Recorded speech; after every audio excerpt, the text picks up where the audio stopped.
د آلمان په مونیخ کې د 2024 کال امنیتي کنفرانس ترسره شو. دا غونډه د نړۍ د سیاسي او امنیتي مشرانو په ګډون په خورا حساسو شرایطو کې ترسره شوه.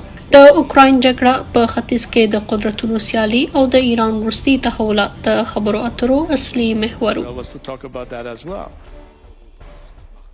د جرمني صدراعظم د یو ځواکمن اروپا لپاره څرګند پیغام ورکړ.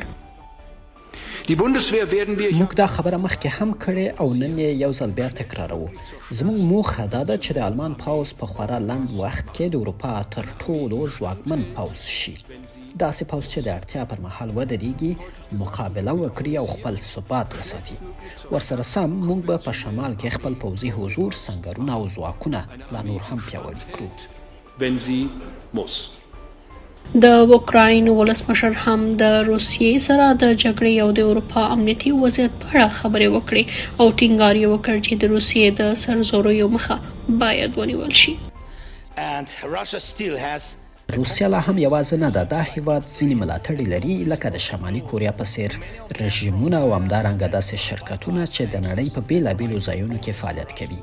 دغه شرکتونه ډیری له چین سره تړاو لري.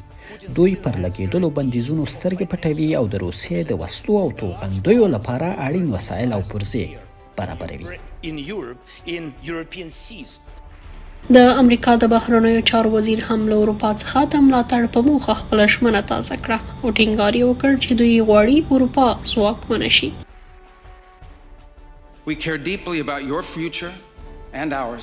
موږ ستاسو راتلونکي ته فکر کوو. که څه هم کله ناکله زموږ ترمنځ د نظر اختلافات وي، خو دا اختلافات د اروپا په اړه د ژورې اندېښنې او مسؤلیت له احساسه راولاړېږي.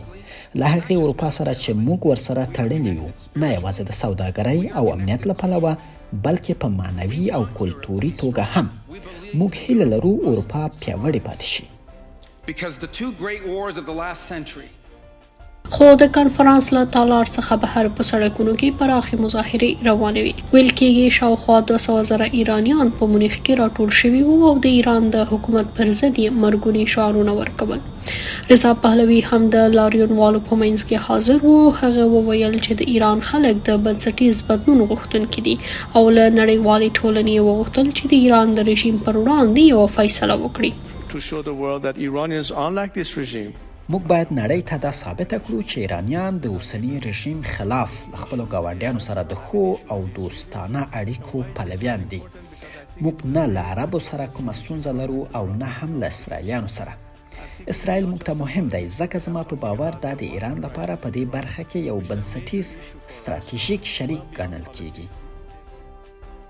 په مونیخ کې د 2024 کال امنیتي کنفرانس په داسې حال کې ترسره شو چې د منځني ختیځ وضعیت ډیر کړکېچن دی او د اروپا پر وړاندې د امریکا د سیاست د احتمالي بدلون نښې تر هر وخت ډیرې څرګندې دي.